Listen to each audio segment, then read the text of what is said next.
Good morning from everywhere that you are seeing us or seeing me, maybe from far back in Asia, Israel, Palestine, United Kingdom, America, and maybe you are looking at me from Africa. You can see the topic that we want to discuss, and I'm very happy that I'm coming live again into your home. I'm coming live into your home once again, and I pray that the Lord will richly bless you as we discuss this morning. I think it's 4:05 United Kingdom time. I pray that the Lord will minister unto your soul, body, and also your spirit. So I want to say good morning to you.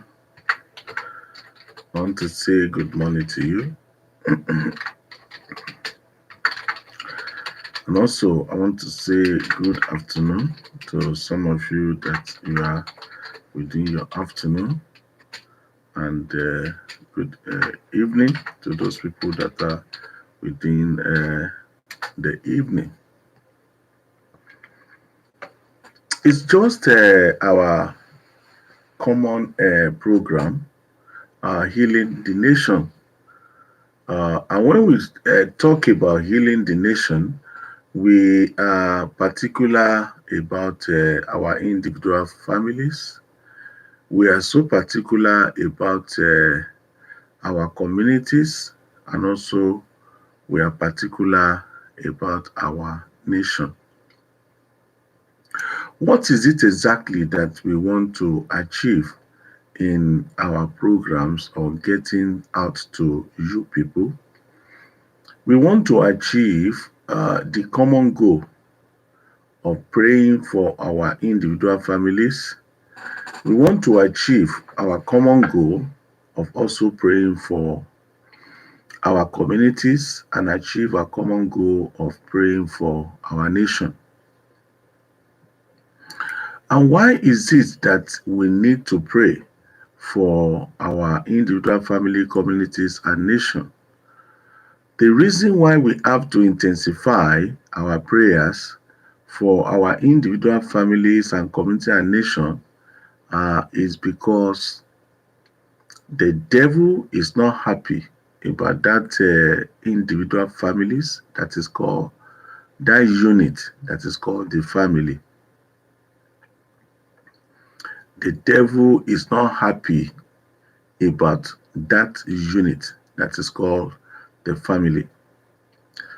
And you can understand this by the fact that immediately there was war back to God,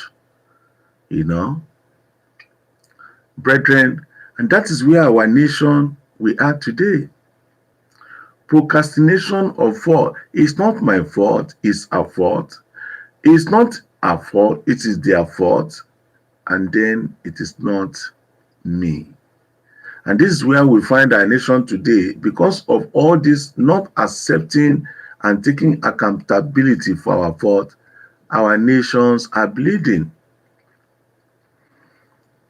Time will not allow me to, go into the reason why our nations are bleeding.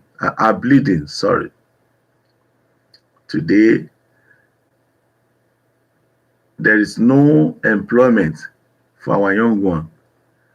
Today, the leaders of tomorrow, they are smoking cannabis, they are following wrong peer group and peer influences, because of our fault that we have refused to say it is the fault of the parents. We are not able to own up. We are not able to account, for our our sin. You will accept with me that when a woman is pregnant, she needs to take care of the pregnancy so that the fault of us does not affect the pregnancy. Can you imagine a young lady that is pregnant and that young lady is smoking? Can you imagine a young lady that is pregnant and she's taking cannabis, she's taking drugs? Can you imagine a woman that is pregnant and then she's smoking alcohol? You can't blame her because of what she's experiencing at home. you know Maybe there's domestic violence at home. Maybe she has become a punching bag at home, and then there's nobody to report to or to resort to. She resorted to taking alcohol. She resorted to taking a binge drinking and then smoking cannabis and etc etc. Do you think that the kind of child she's going to deliver will still be the same? Because there's a genetic transfer, that is going on. All the chemical changes that are going in her cannot be the same, because she indulged in a life of binge drinking, she indulged in a life of what? Smoking, her days off and everything like that, going from one pub to the other, night out and sleeping, in a dirty places. All those things have effect, on the pregnancy. And eventually, when you give birth to such a child and the child is wayward and the child has taken to life of drugs, the child has taken to peer group, bad peer group and peer influences, you start to, their fault. It's their fault. When the child cannot stay in school, it is their fault. When you even bring such a child to the church and then the child is so restless, is so restless and showing some challenging behaviors, it is their fault. It is their fault. Brethren, this book, The Blame Game, is a must for you to buy. The Blame Game. The Blame Game is a very good book for you to buy and to go through. People are behind the prison door today. Young people, in the prison door with a fault of not their own. Leaders of tomorrow, they are sick behind the NHS, and with a fault that is not their own. But it is their fault. How many lives are lost today?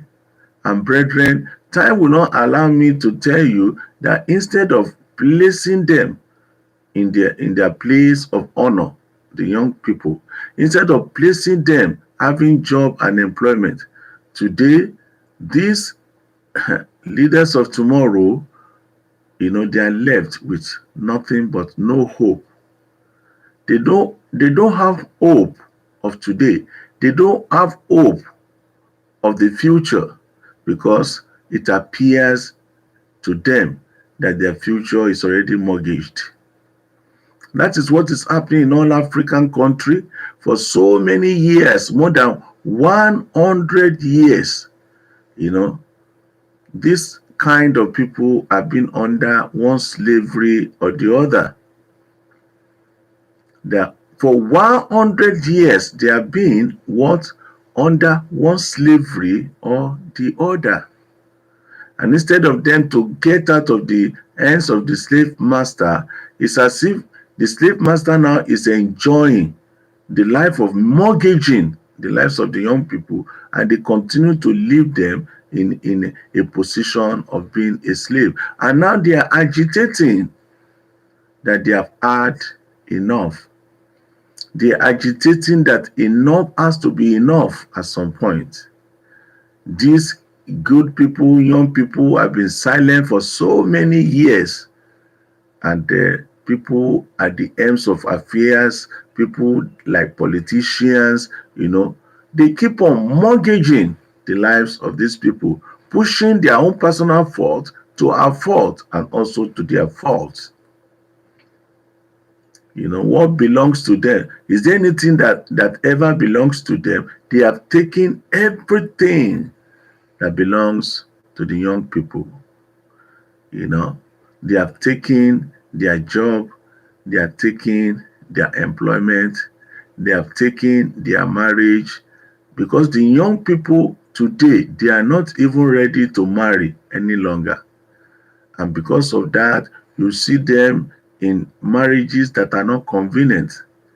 You see them, in homosexual, you see them in lesbian, you see them, throwing away their future in drugs and alcohol. It is time to stop this bleeding. It is time to stop the national bleeding. It is time, to empower the young people and put them in their place and allow them to have a portion of life that they can also say, this is my life and I'm enjoying my life. Brethren, I have a lot to say. But because of what is going on at the moment, most especially in Africa, nations are bleeding. Israel, Palestine, there's a bleeding. There is killing in all places. In Africa, there's unrest.